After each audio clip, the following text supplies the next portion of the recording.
doing? I'm so excited to be hanging out with my buddy Brandon Young. How are you doing, Brandon? Doing great. Good to see you, Amy. It's good to see you too. What have you been up to lately? What did you were just at an event? You were just traveling somewhere. Where were you at just recently?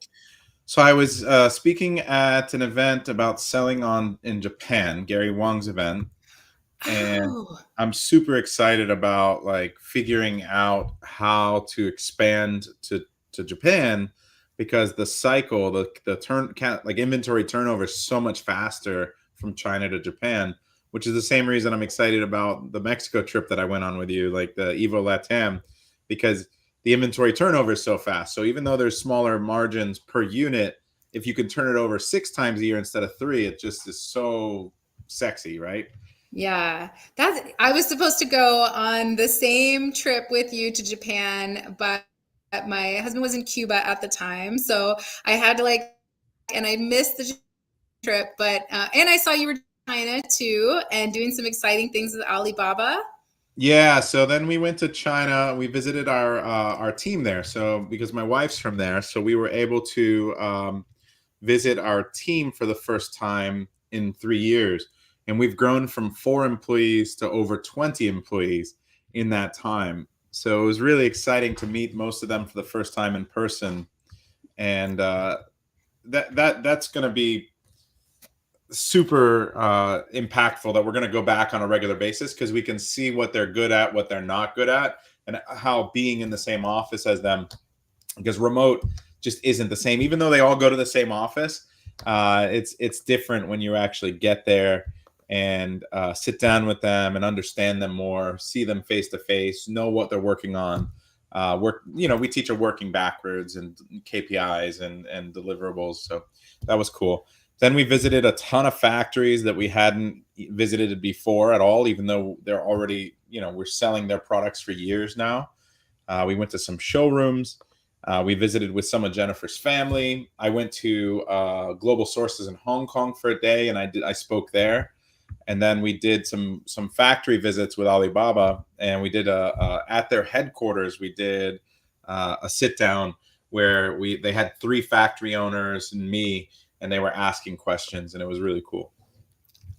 That is so awesome. I love that. I saw some of your pictures from there, and I miss China so much. I can't wait to go back in October. And yeah, so much has happened since we've been able to go. So it's going to be awesome to be able to hang out in some of those other countries. Well, today I know people are like, get to it. We are so excited to see these data dive updates. So shut up, Amy and Brandon, and get to it. We know you guys are demanding. We know it's okay. I'm also demanding because I told Brandon, I'm like, man, every time I log into data dive, something has changed and I don't know what's going on. It looks cool, but I want to take advantage of all these new cool things in data dive and I don't know what's going on.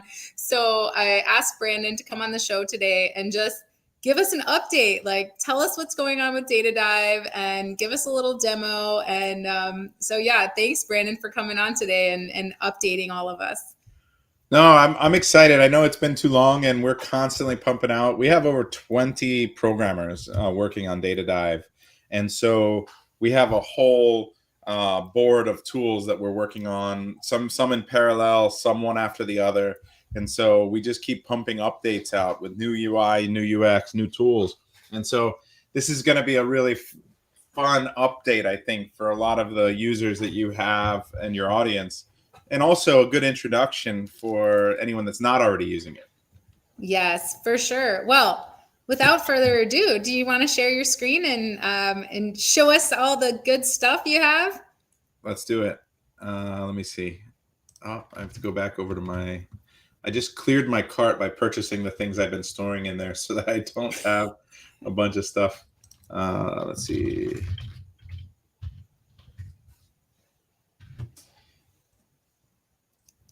So you also have an Amazon habit, huh?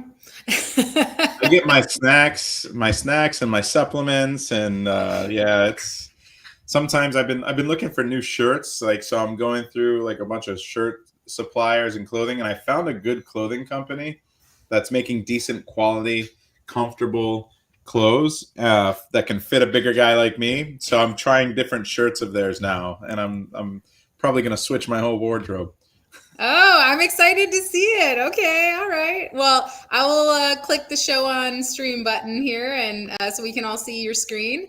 And let's see what we got going on for Data Dive. Awesome. I'm going to give an example in a minute about diaper bags. So the first thing I'm going to, it takes about 60 seconds once you choose the competitors. So I want to just give a quick update. You no longer need any other software subscription to run Data Dive. So before we were layered on top of Helium 10. And so you would need a Helium 10 account that we could pull the data from and manipulate it to show it in the way that we show it, like the very valuable and insightful ways that we give you the data back.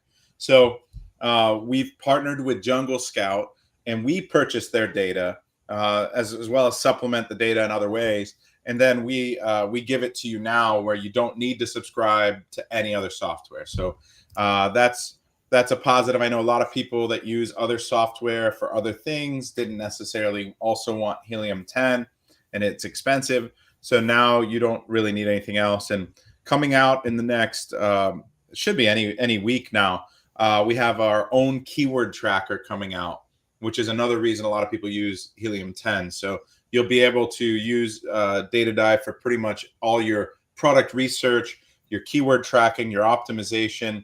And then throughout the next few months, we'll be releasing some PPC tools as well. So we'll get into some of that. That is so game changing. I'm so excited about that. I love that we don't need Helium 10 anymore just to use Data Dive. There's no plugin there that probably speeds up the process as well, the processing power. Yeah. And then you mentioned you're going to do a keyword tracker. So the keyword tracker will be kind of like what Helium 10 has, where you can add certain keywords and see what your rank is over time. Absolutely. Yeah. You'll be able to see it. We're doing it in a grid way. We're doing it in a more unique and innovative way than what you currently might have in Helium 10. So you're going to see over time those changes and be able to track them as you're making changes. So we're going to help you mark different events, different changes that you make to the listing, create notes and tags, and really be able to track organic and your paid rank based on many different factors. So it's really an in-depth way to track the progress of your listing over time based on different changes that you make and your competitors make. That's awesome. So one of the first things that we released, I think, after you and I spoke last, was that we created some project management and team management tools within Data Dive. So what's really cool is that Jennifer and I are 8-figure sellers ourselves, and so we've scaled to over 20 employees. Our brands will do over 30 million this year, and so we've hired CEO coaches and executive coaches to really learn how to scale a real business.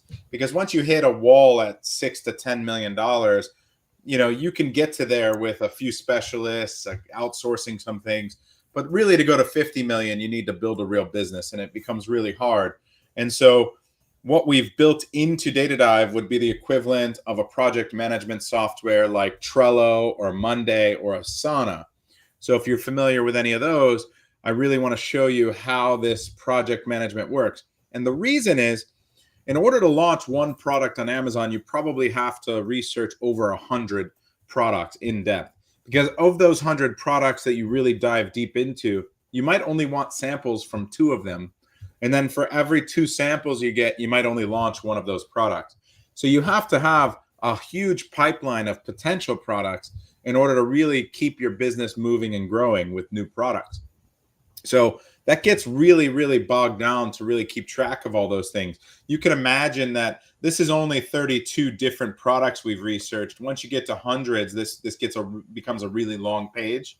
So what we want you to be able to do is assign them to different employees, assign them with different labels, and add them to different spaces. And I'll explain the difference between those. The first is that if you have a label, it's basically saying that this product is in what phase, or that you're interested for what reason, and you can customize these labels. These are just tags, basically. But a space is going to be a place where you can compartmentalize your team members and your agencies or your outsourced employees or your VAs, where you're going to be able to, and if we come over here to space management, I've got it broken down into basically the entire life cycle of a product, where it goes from product research to sources and sampling to product design and development, logistics, content, graphic content, PPC for launch, growth, and then if you're not interested, you can go to Graveyard. But you can customize it and just create a space for a specific style or brand. Like this one is pets, this one is wholesale, so you can create different ones. But let me show you what that looks like. If you go back over here, I've got a board view that makes it super easy. Brandon, we still see Amazon.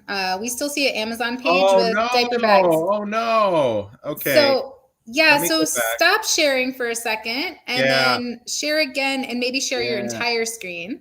Yeah, let me do that. I was getting all excited about the projects. All right.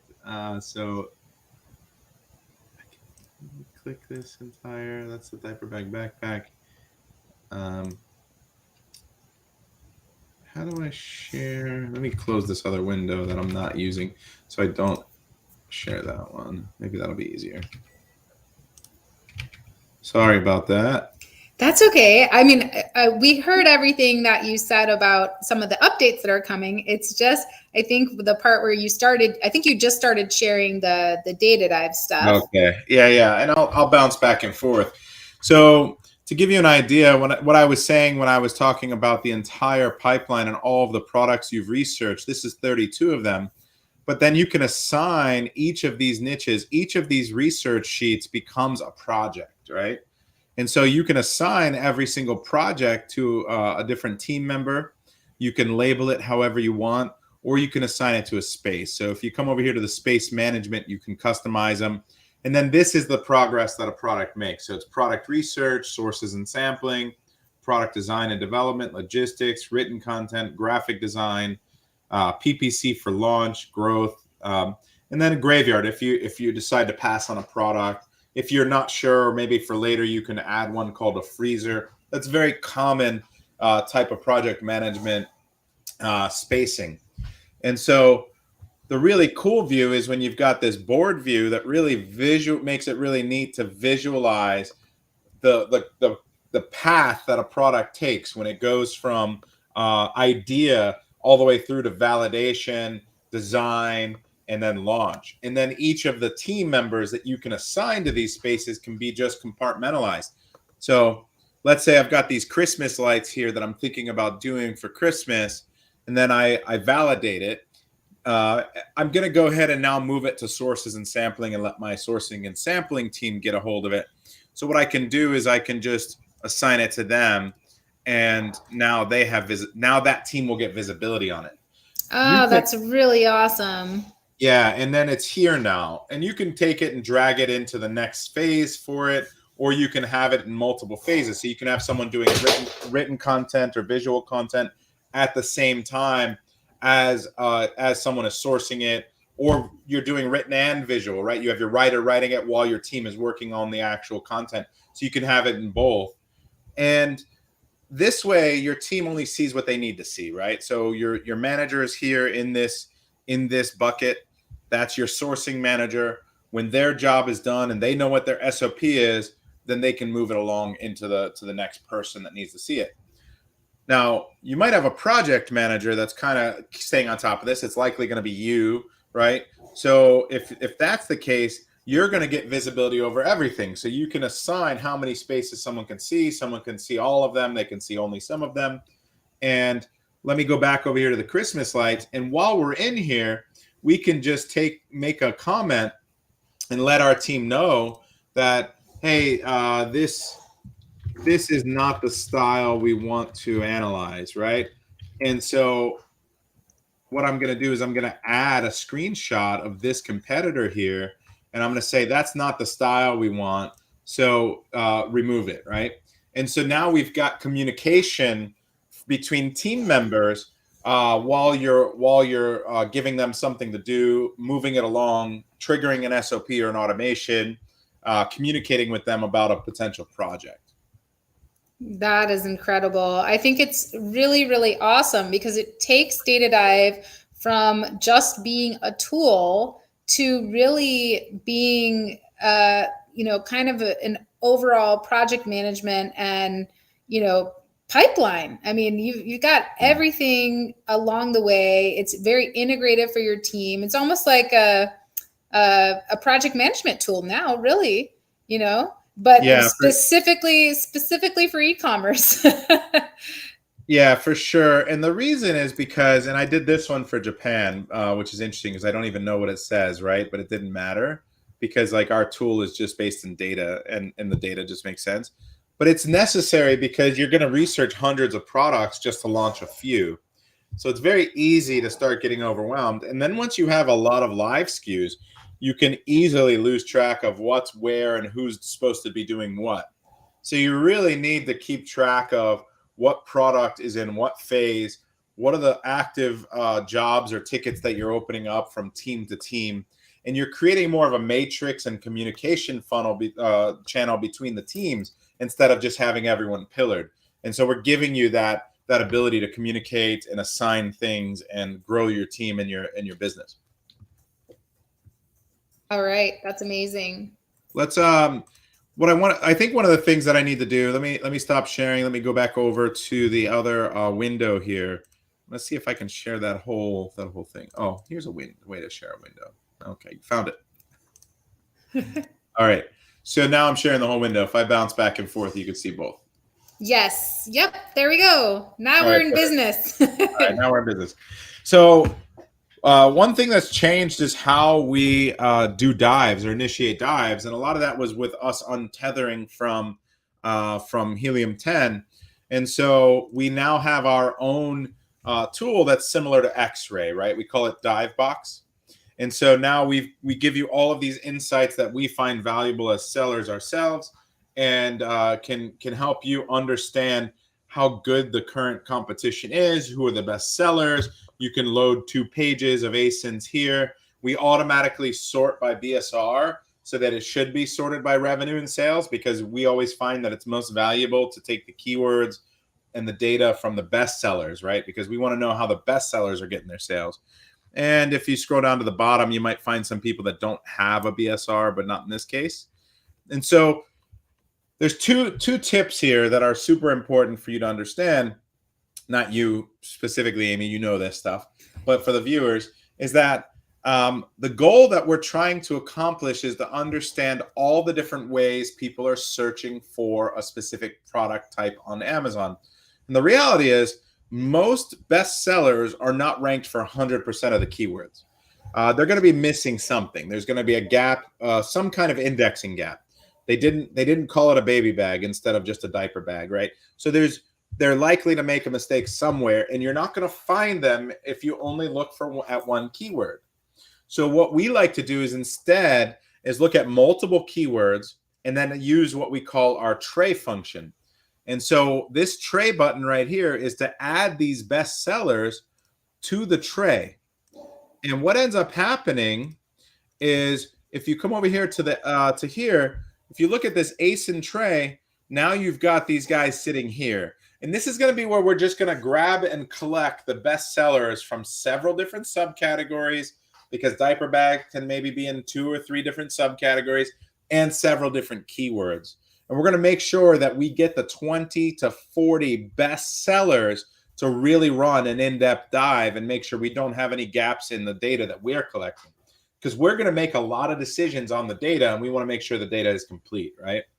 So let's go ahead and just add a few more of these best sellers here. These are really low BSRs. These are they're all driving a lot of sales. So most of the best sellers should be here. If it doesn't add both, it won't allow you. It's because this is a parent and a child, and we don't need both.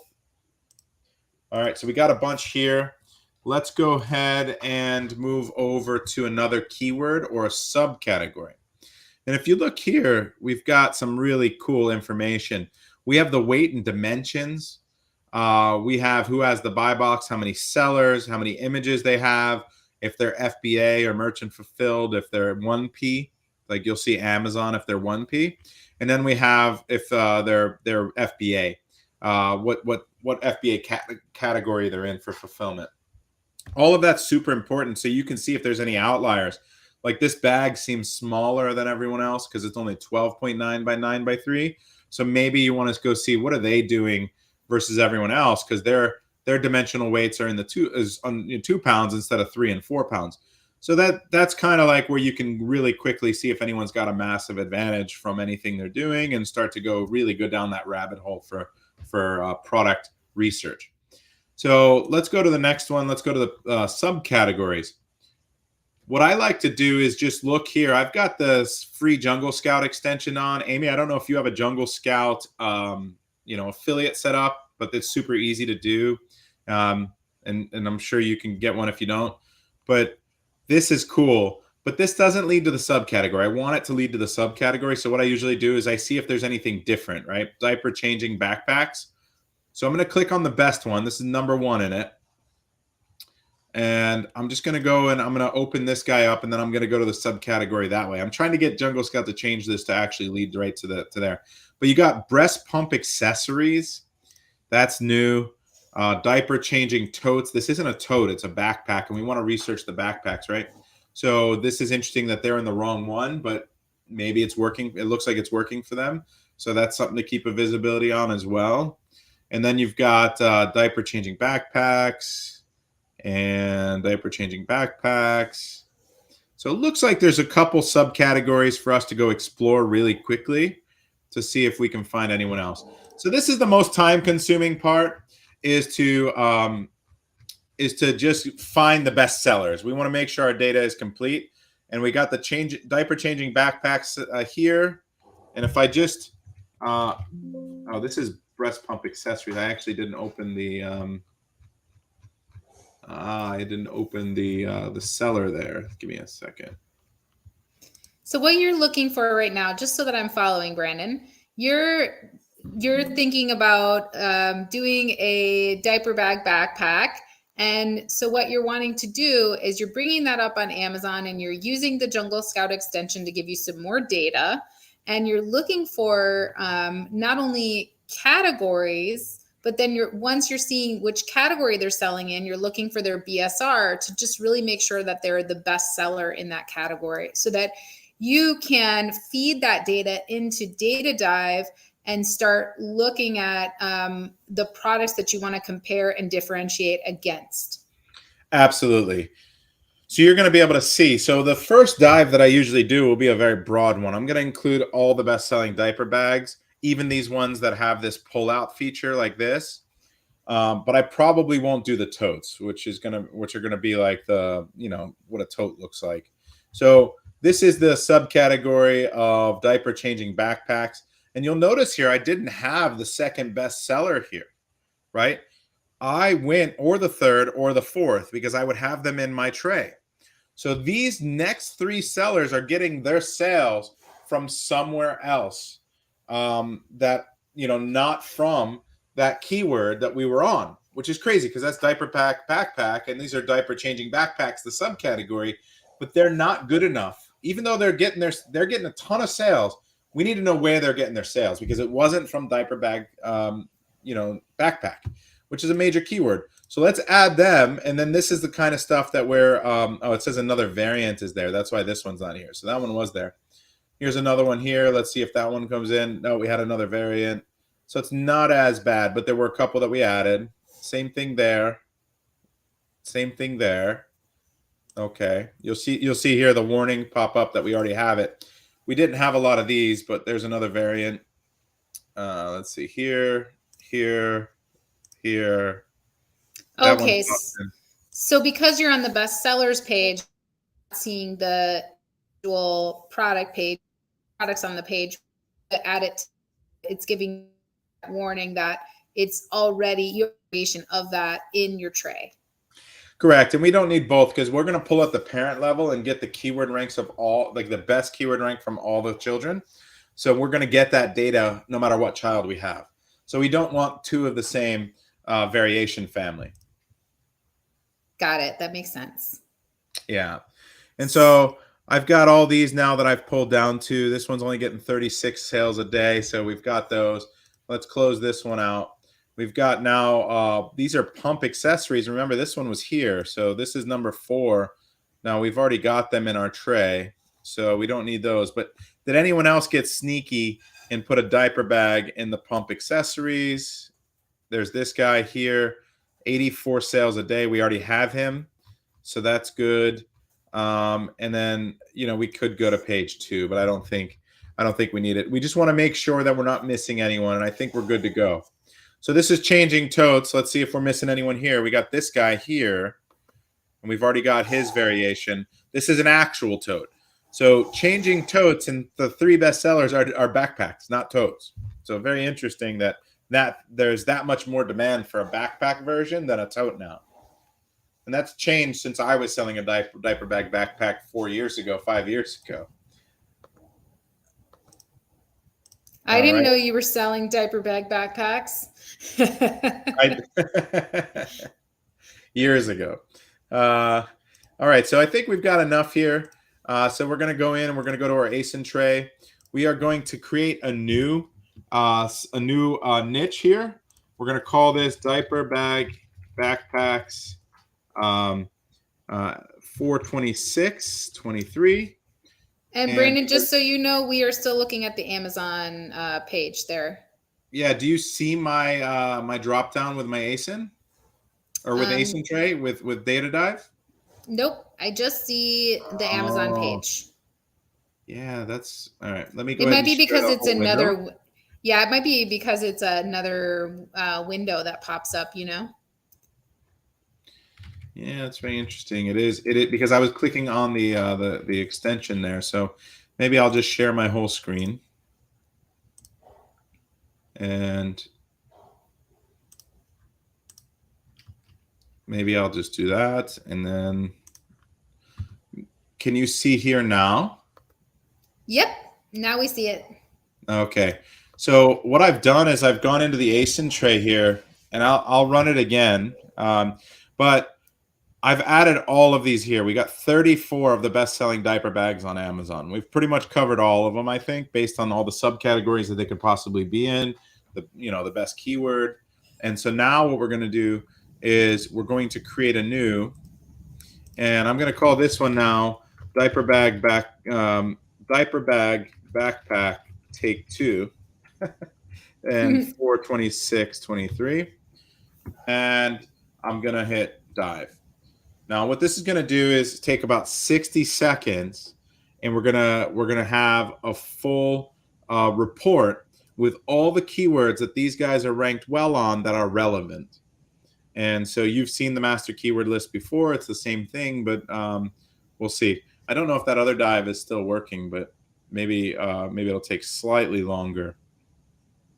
Well, and I have noticed that it's actually speedier than when we first started with Data Dive. So things have sped up. Your developers are doing a good job there. Yeah, we've invested a lot in our tech stack and in the way that it pulls and parses and feeds the data back. So buckets and all the stuff that I don't know what I'm talking about. It seems to work, so I'll just believe what they tell me. I have a really good tech team. That's the good thing. Yeah. So if somebody is, this is working. If somebody is brand new to this and they're just thinking about doing some product research with Data Dive, they're going to go in, they're going to sign up for Data Dive, they're going to add it, and then they're going to see these options to add to the dive right on Amazon as they're searching through. So they're going to want an extension on Amazon that gives them some additional data, or they could use another tool for additional data as well. And then they can go on Amazon and find that and add it to their dive.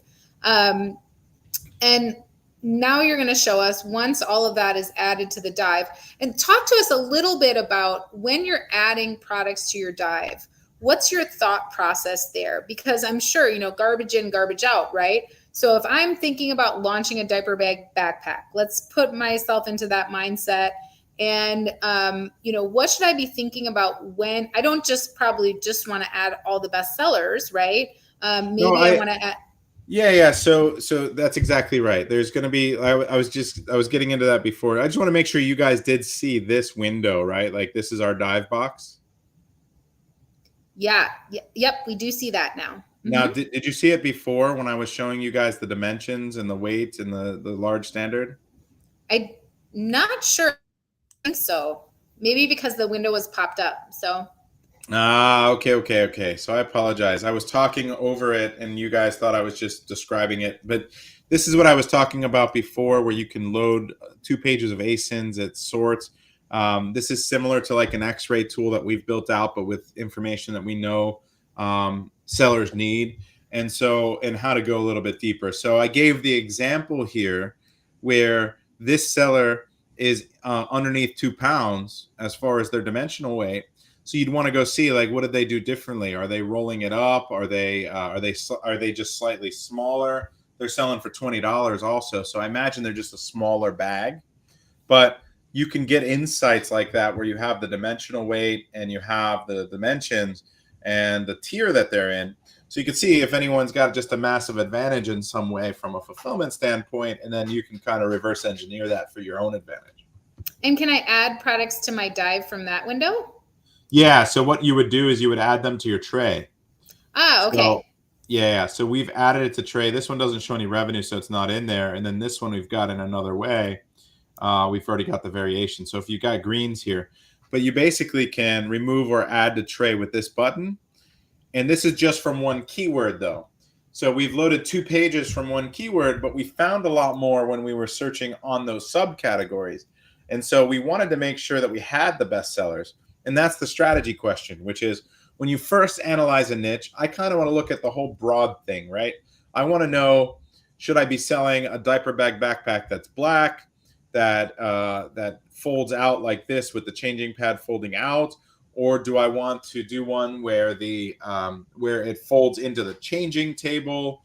Let's see. There's one that extends out into an entire like crib, almost like this, right? So do I want to do one of these? Like, what do I want to do? So in order to figure that out, what I'm likely going to do is just do a broad with all the best sellers of a diaper bag. Then I'm going to go in and I'm going to see what are these guys doing right and wrong. And then I'm going to do another dive with just these convertible ones. And Uh, I'm going to go see really deep and go say, okay, if there's 20 or 30 of these guys that sell a diaper bag similar to this one, who's the best? Why are they the best? What are they doing right? What are they doing wrong? What are the other guys doing right and wrong? And then can I compete? Can I rank on mhm. more keywords than them? Can I do a better design? Can I compete from a value standpoint in some capacity? Like all the great things that you're great at. So just so I'm understanding, at first your mindset is you're starting broader. You're just like looking at diaper bags overall and like, Yeah. okay, what are people doing? So you're just scrolling through and going, all right, people are, and maybe you're pulling all the best sellers to begin with just to see what the differentiations are. Or you can go to that main keyword, look down the page, look at those. And then once you kind of start to get to know, this is like your market research phase. Once you start to get to know, then you go, okay, well, we got these guys that are doing really, really well. And out of the best sellers, they're like the only convertible one, right? So, okay, now I can do a dive into the convertible ones and I can see, can I compete there? So that's kind of, you're starting broad, like all of us do, and then you're starting to niche down and go, okay, what is the specific thing where I can compete, where I can differentiate to win, and you're using data to do that. Yeah, absolutely. So that's exactly right. And you'll see that I've got both of these here, take two and take one. And I'm gonna go ahead and I'm gonna click on this one. They were the same dive, but basically I just want to show you how it was done. Immediately we've got all the data that we have, but this is what we call a dirty keyword list, right? There's going to be keywords in here that aren't necessarily what we're selling or relevant to what we want to sell. But we've got 500 of them and 534,000 search volume. And so what I want to do is probably remove all the keywords that have brand names by just clicking this button. That'll clean up the list a little bit. And just by doing that, I can also go through that list that I just excluded, and I can see Ruvalino has 1,800 search volume, and then all of these are just long tail.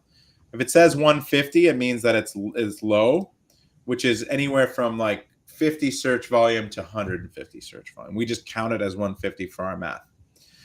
Now what I'll do is I'll go to the root words, and I'm going to initially see right away that I've got a seller that's on 100% of the search volume on this page. I've got another seller that's on 99% of the search volume on, that's on here. So that's insane. Like that's incredibly difficult to do no matter how good you are at Amazon, which is be on the first page for all relevant search volume and keywords. Very, very difficult to do. And this is still a dirty list, which makes that even more impressive. But what we're seeing is that we've got a 98%, a 99%, and we consider anyone that's from 80 to 100% to be very strong at Amazon. We consider anyone in the 60 to 80% to be strong. They're just pretty, they're pretty okay. And then if they're below 60% to 40%, they're weak, and below 40%, they're very weak. And those guys are super beatable. The strong are somewhat beatable most of the time, and then the very strong, you might never beat them. So we're trying to find products that you have a couple sellers that might be very strong and very good at Amazon, and maybe not everyone else is either strong or weak, where you've got an ability to beat them with keywords, with value, with some kind of differentiator, right? Yeah, that completely makes sense. And I think it's important for people to note that the one thing that confuses me about Data Dive is the colors, right? Because red means that they're good at Amazon. And well, if you think about it from your standpoint, red means that that's bad for you. It's a red flag. That's a red flag right there. That's a red flag. Those that's three. That's an orange flag. That's a yellow flag, and green means go. I can beat them, right? So that's okay. I like think that. about it from your standpoint. And then also in your keyword list, when we're looking through the keyword list and we see green, we know there's an opportunity there, right? There's an opportunity where if we see red, we see that they're very strong in that keyword. Is that the right way to look at it? So the keyword list here? Yes. Yeah. So red means that they're they're ranked very high, top 5, right? And then orange means top 10, top 15, and then yellow is outside the top 15. So what I've seen is that when you've got someone that's yellow to orange or yellow to green, it usually means that Amazon doesn't think that keyword's relevant. It might just be a performance thing if all of them are yellow, right? Or they're always ranked 15, 20, 25. But if they've got a lot of keywords that they're ranked in the top 5 or top 10, and then they've got a few keywords that are 25 to 45, those 25 to 45 usually are because they didn't write their listing properly. So we can test that theory really quickly by just looking at what keyword this is right here for Ruvalino, where they're number 26, and it says newborn baby diaper bag. My guess would be that they do not have newborn anywhere in their listing, right? Yeah. But if I sort this by search volume to make it even more relevant, we can go here and we can see number 28. This is a Spanish term, right? So we can remove these two, unless you can build them into your listing. But for now, and then panaleras para baby, another Spanish term here, is very popular. And once you remove those, let's see if we've got anything that sticks out. There's 62 for baby girl diaper bag. So if I were to go to their listing, what are the odds that I see baby girl diaper bag within a couple words of each other anywhere on their listing? Very low, right? Like if we go to their listing and I search for, they probably have girl, maybe, right? Do they have girl anyway? Yeah, they have girls, but they don't have baby girl anywhere in their listing. And so what happens is Amazon, they've not established a high enough relevancy score with Amazon because they haven't told Amazon that they're selling a baby girl diaper bag. That Amazon's not sure. And if they're not sure, they have a range of not sure. Again, that 25 to 55, 60 range. Then you're indexed for it, but Amazon doesn't quite think it's relevant. So what you can do to fix that is you can write your listing better, and that's what Data Dive helps you do which is kind of see what you're doing right and wrong. If I'm this seller here, I see that I have a green here for diaper bags with a plural. And crazy enough, if I come over here to their listing, I haven't looked at this, but I don't see diaper bags anywhere on their listing. So they've got baby bags with an S, right? But it's very far away from the word diaper. So they're not even indexed for it, because Amazon's not going to connect a word at the beginning of your title with the word at the end of your title and connect it.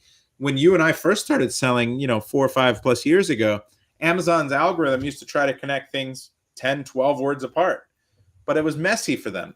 So now you got to be a lot closer together and really establish relevancy. But even if it's broken up and a few words apart, it's still a broad match, which is valued very low by the algorithm too. So you don't get a lot of ranking juice for broad matches. You really want them to be together in an exact form. That's going to give you the highest opportunity to rank. So the insights that you start to really see and be able to pick apart about what people are doing right, what people are doing wrong, can be super helpful for you deciding whether you should do a product, because are they vulnerable? Can you beat them? Right. And here you should be looking at individual keywords. So right now, just across this, you sorted this by the most searched keywords for a diaper bag backpack, right? And if we look across these bestsellers, I mean, we see a lot of red. So there's not a huge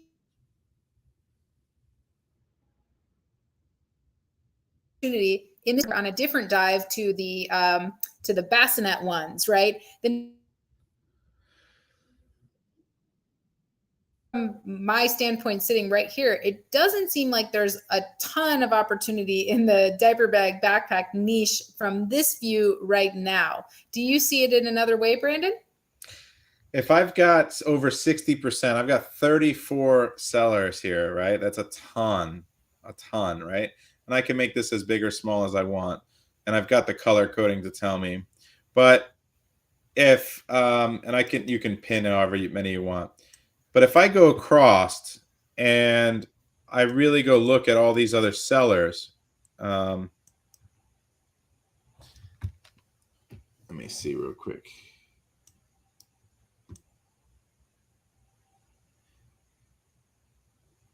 Even down here, you've got red sellers, right? That are ranked for most of the keywords. Their overall keyword ranks aren't amazing, because look at the design. They're just not as desirable. This one's an exception. Black is fine, but it doesn't have a changing pad. It's very plain. It's very straight on. It doesn't. It's not as desirable, and it's a newer launch, it looks like. So maybe they're still working on it. But these colors just aren't as desirable, but they're still ranked well. So these guys still knew what they were doing with regards to writing their listing and indexing. They don't have a lot of holes in their indexing. Like this one says dad diaper bag. So they just didn't write dad diaper bag anywhere in their listing. And you got diaper bag backpack for mom. Surprisingly, they didn't write mom or dad, right? And then diaper bag backpack for dad again. So you start to see patterns when people do something wrong or right, where they've clearly just left out an entire root word. And so yeah, I wouldn't be entering diaper bags anytime soon, just because of how competitive and they are. The best sellers that are selling the best styles are really, really strong, and you're gonna have trouble differentiating. And if you bring something like very stylistic or very pretty or very different, there's a very good chance that you're not going to get as many clicks or conversion rate. Your conversion rate is going to be much lower. So you're never going to really rank on the top half of any given keyword, where it's going to be dominated by a lot of the more popular styles.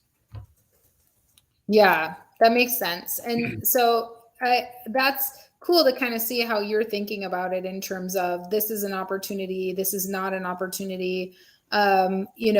And as you said in the beginning, we can always dive deeper into one particular aspect of a diaper bag. So if we don't see it on, the basic diaper bag backpack, we can go into changing pads. We can go into the bassinets, and we can do a dive there, and we can see if the data looks any more promising for us. But right now in this niche, it looks like a lot from a broad perspective, looks like there's a lot of strong sellers. Yeah, absolutely. And what we're seeing here is like what I'm clicking on these are words and phrases that are repeated throughout our data set. So we call them roots. And I'm looking for products that have a lot of different root words, different ways people are searching, because that's going to let me know that I can beat a regular seller that's just guessing, right? I'm good at doing keyword research, and I want to find products that have many different ways, because I'm good at finding those ways that people are searching. And so what I'm doing is anything that is actually a phrase that my product would show up on. So diaper bag, baby bag, diaper bag, backpack, but not bag backpack, because that's not descriptive enough, right? It has to be relevant to my Right. product. Then I'm going to go ahead and I'm going to click on it. I'm going to consider this a root. So I've got 1, 2, 3, 4, 5, 6, 7 roots. And if I wanted to, I could come down here. I've got girl diaper bag with 10 keywords, 4,700 searches a month, and large diaper bag, right? So these are longer tail roots compared to these others. So maybe 9, and then you can keep going. This is also where I would remove keywords that are not relevant for me, like mochia, right? So I can go here and I can go to phrases, and I can remove mochia. And that's going to remove the number of keywords that have this phrase in it, which is 9 keywords and 1,800 search volume. And that's going to help us clean up our list, because that's really important. If I want to get rid of the rest of those Spanish terms that have bebe in them, then I can add those as well. That's going to help clean up the list and get rid of the foreign language, which is 23 keywords and almost 6,000 search volume. So this list is just getting better and better. But I have a real good idea of the distribution of search volume. The reality is diaper bag has most of the broad search volume. It's 429,000. Yeah, so you know that that's pretty much your seed keyword that you need to be using, and then you're kind of expanding on that. So in terms of utilizing Data Dive Best as a tool, it's really important for sellers to realize that they do have to put some market knowledge into it. It's just a tool to help you narrow down that market knowledge. But again, garbage in, garbage out. So if we just look at a whole keyword list and we see a bunch of green and we go, "Yay, I can compete!" and we launch our diaper bag backpack, but you got a bunch of keywords in there that don't make any sense. It's important that we got to know what we're doing. So we got to know how to use this tool, and then we have to use our knowledge about the niche to go, okay, clearly diaper bag has the largest search volume. It is the seed keyword. Now let's go through and make those other keywords that are super relevant.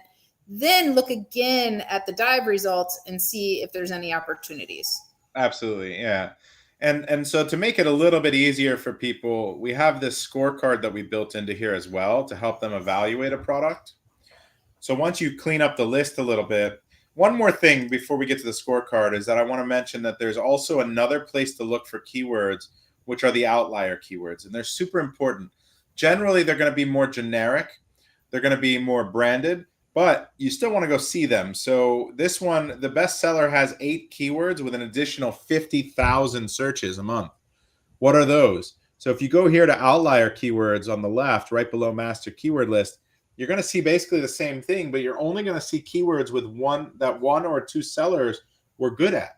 So I want to know what are these keywords. So this guy's number 2 for baby registry search. Super generic, but people are using that to buy diaper bags. You're not going to convert very high on it, but that's where this guy is getting the majority of his sales, I think, because he's number 2 for baby registry. And then you got registry for baby, newborn baby essentials, baby boy stuff, right? These are all baby shower gifts.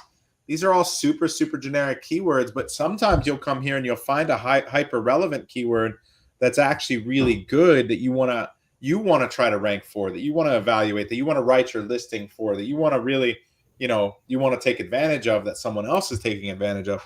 And so what you would do is you would just click on it here. Let's go with baby shower gifts and the 2 registry keywords. And if I wanted to get all the registry keywords, I could just do that, and then I can click here. And then we actually see some opportunity there, and you see some green there when it comes to that. If we were to differentiate in that way and say, okay, we're specifically doing this for this very specific keyword, there's enough search volume. We know that none of the top sellers are even competing here. It's the same thing I used to do with like products like felt letterboard. I'd rewrite the listing as an office sign, and before I know, you help the seller sell out of the saturated product, right? It's the same idea here, right? Where you're finding these keywords that even this top sellers are not. So question for you: How can I sort? Let's say that really strong seller. Can I sort by the keywords that they suck at? Yeah, so you can actually sort by not ranked at all, or like worst rank. So I added these outliers, so they're not doing good on any of these outliers that I added, but their number, then it would go, let's see, then it would go number one down, right?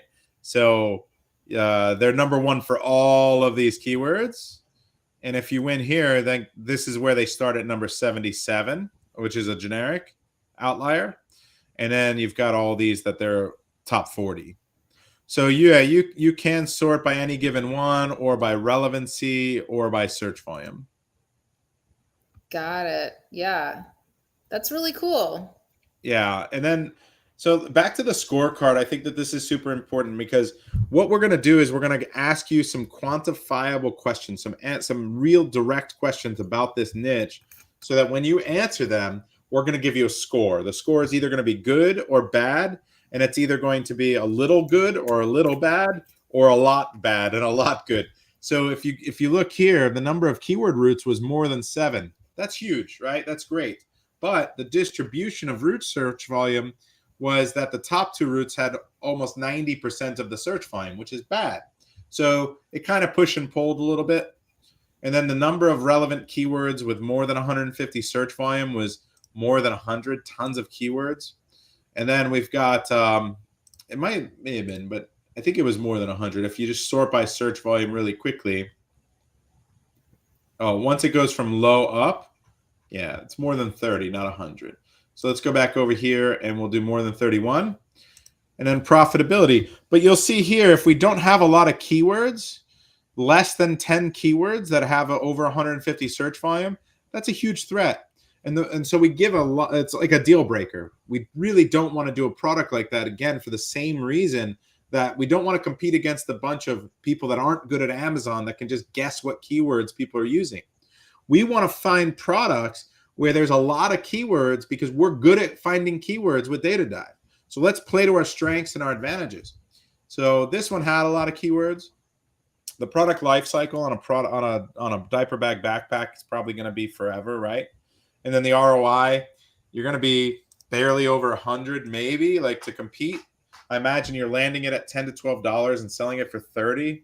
Your ROI is going to be pretty tight there, after PPC and everything. And then you've got your packaging. It's not possible to improve it. So it's not possible to improve your fulfillment.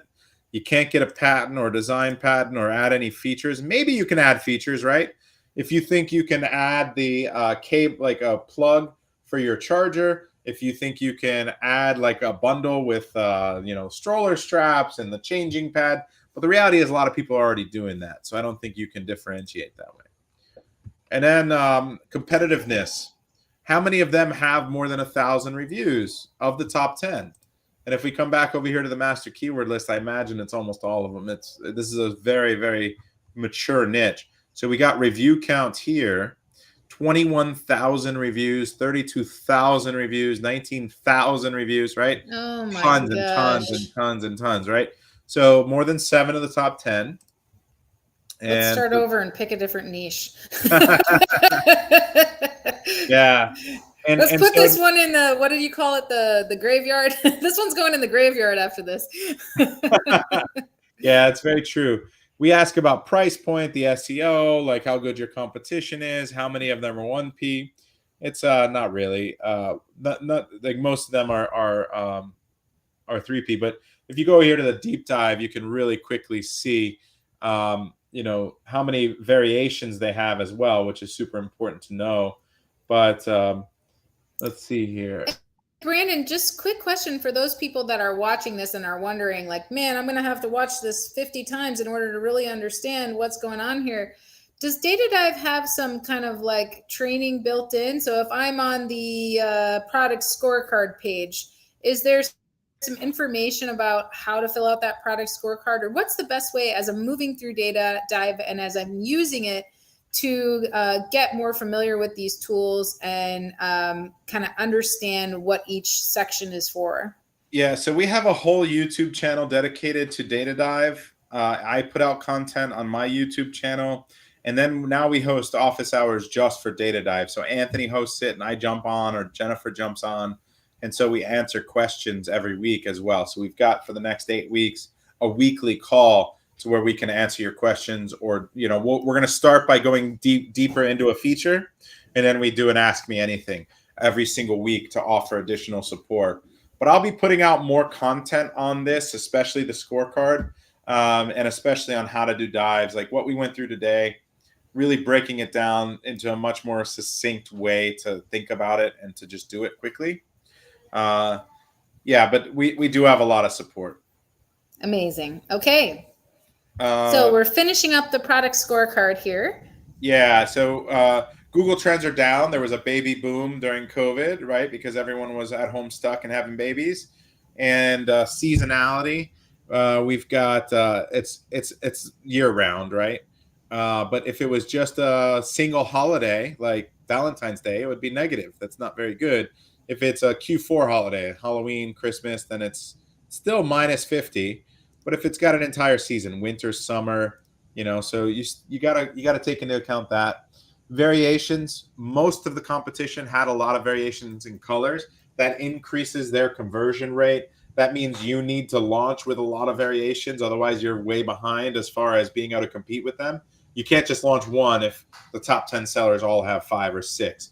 Someone's going to land on their page and buy it most of the time because they're just now looking for a variation on that page versus bouncing back to the search results and finding you. So just keep that in mind, that that's a real big threat. It just means that it's going to cost you a lot more and it's much more risky. Major brands, I didn't see really any. I don't know, maybe less than 3. Developed niche, yeah. Bundles and multi-packs, the changing pads, all the stuff I talked about, super competitive in that way. And then the written content, most of them are good. So this ended up being a score of negative 400. And if you go back to your niche pipeline, you can sort by score. And you'll see here that, it's down at the bottom of negative 400, but some of these others were positive. And so the entire point is that we want you to be able to manage and research hundreds of products very quickly. Do a dive, pick the best sellers, run through clean up the list a little bit, run through the scorecard, and then move on. And you can even train your team to do that, where as long as you train them to find the best sellers and they take their time to do that, now you can get someone that just pumps out product research for you. And anything with a high enough score gets intriguing for you. Now you can say, okay, should I now move this, over from product research to sourcing and samples, and really start to take this more seriously because it has a high score, right? Yeah, that makes sense.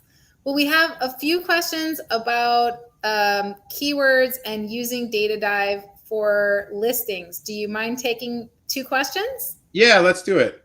Okay, so Ryan wants to know, when it comes to indexing, if you can't keep a keyword phrase intact in your title, for example, what's the next best way to fit those words into your listing? Can you talk a bit more about match types as it relates to listing indexing? Yeah, so our listing builder tool is going to be a great place for you to look and understand that, I think, which is going to be where we break down all the keywords. And if you look here, you've got diaper bag, you got all the root words that we found, right? Even the ones that are single keywords. And what we're trying to do is make sure we're representing all these root words, but more importantly also that these biggest search volume keywords are written in exact form. So luckily, we've written an algorithm to do this for you because this is just math, right? Now, there's an art to writing a listing title that might do a little bit better. So we only take up 150 characters and we give you 50 characters for your brand name and for anything else. But you'll see here that we've got now a title that's got 1.8 million ranking juice. It's got versus 1.4 million for the next few sellers that are there. So we're actually already beating them. And then if you look here are the keywords. Green means exact. T is title, B is bullets, D is description, right?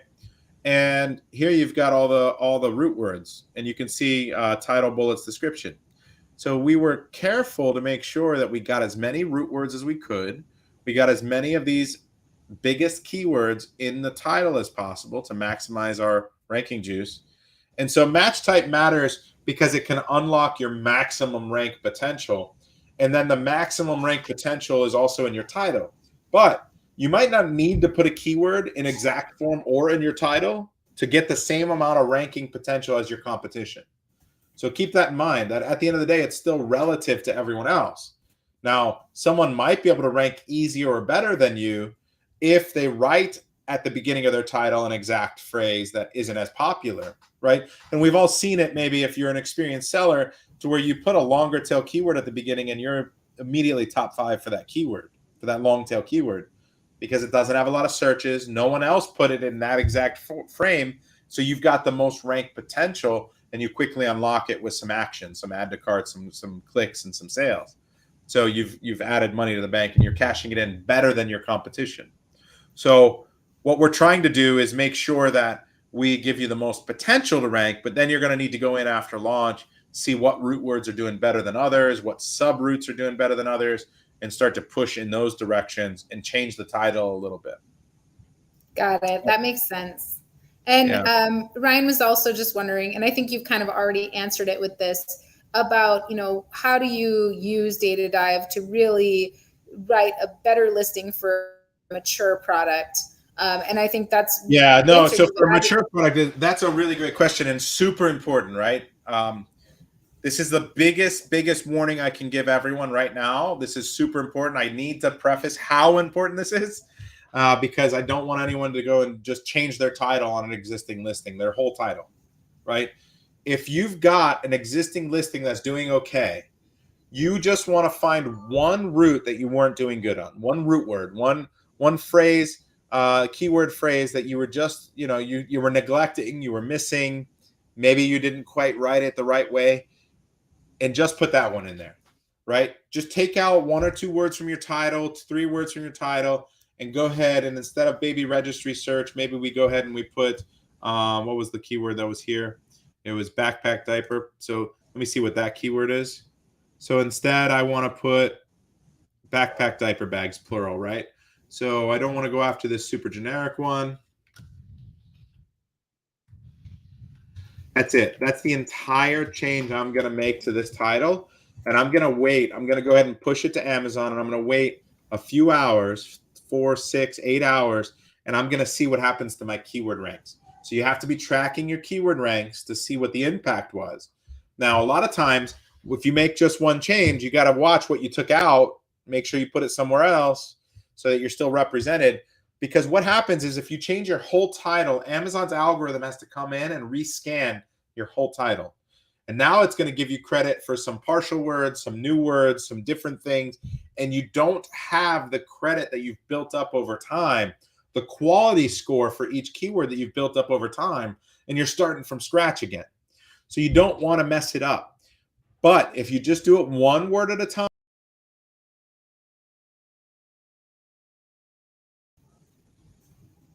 your competition with the Data Dive like listing builder, because you're just going to be able to find that one thing and just improve. And it's incremental, right? So we found the backpack diaper bags. Let me give you another example there. And Brandon, we had a quick freeze in our broadcast. I don't know what happened there, but we had a quick freeze in the broadcast. We got most of it. Just you're going to change the end to your title, and you're just going to make that quick change. So wait, you're not going to change your whole title because you don't want to destroy all of. Correct. And I'm hearing you robotic Right? a little bit. Change. Okay, yeah, I think I'm. You're back. How are we doing now? Okay, cool. Yeah. So we did catch that portion. It looks like the internet is kind of going in and out here. So I'm at my neighbor's house on internet because my internet died today. So, we're surviving. Hopefully you guys are hearing this and capturing this today. But Yeah. yeah, I think that this has been an incredible demo today, Brandon, and it's super helpful. I want everybody to know that they can go to our page for Data Dive, and you guys can save a ton on Data Dive. You can just go to bit.ly/AEH Data Dive, and I'm showing it in the ticker right now. And that'll give you $50 off Data Dive and a bunch of other special offers that Brandon has for you. Don't forget to visit Brandon's Data Dive YouTube channel for lots of in-depth training on how to use Data Dive. And Brandon, anything else you want to tell everybody today? Yeah, there was one more tool that's super important, I think, that really helps with Ryan's question around the optimizing an existing listing, which is really the one of the best use cases of Data Dive, besides the validation and the keyword research and the product research, the pushing a keyword or optimizing a keyword. So the last thing I would do is I would say, like, if I found that hole that was that backpack diaper bags, right, plural, in that order, what I would want to do is then go to the PPC tool, which allows you to turn on a bunch of keywords based with that root in it.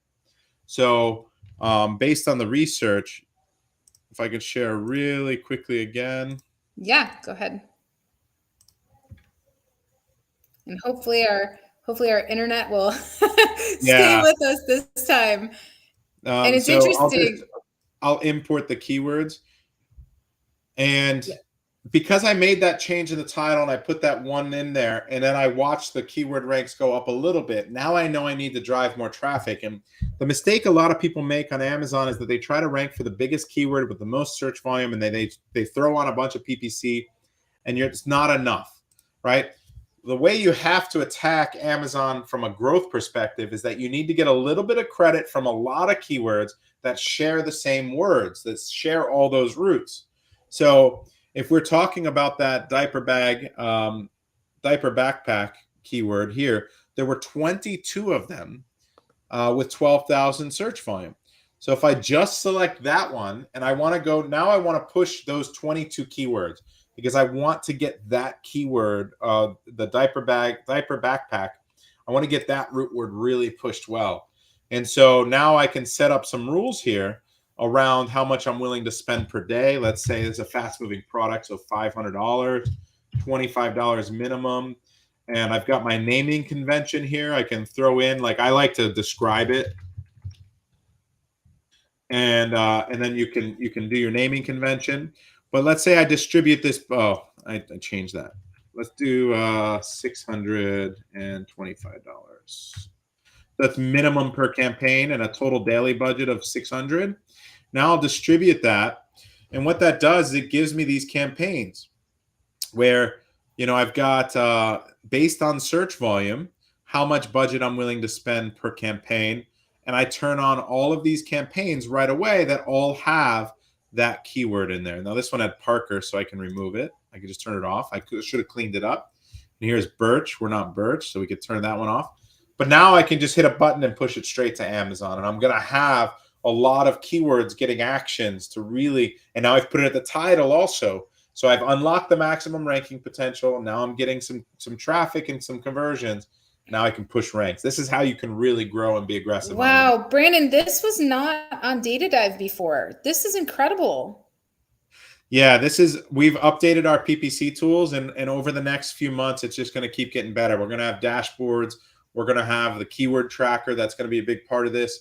And then we're going to have more and more rules based. So over the next 6 months, more and more PPC tools are coming. Wow. Well, I think that we should do a follow-up launch masterclass with Data Dive. I think that's great. I love it because the way that we do that is that we just optimize maximum ranking juice. We rewrite the title slightly to make it more readable and a little bit more human friendly. The reality is people only read the first 5 to 7 words and then they click based on the picture, but you still want it to be somewhat readable. Put your brand name, use the last 150 characters because that indexes the least. There's a lot of tips and tricks and ways that we use it to crush launches. And we launch a lot of products. So it's an amazing event.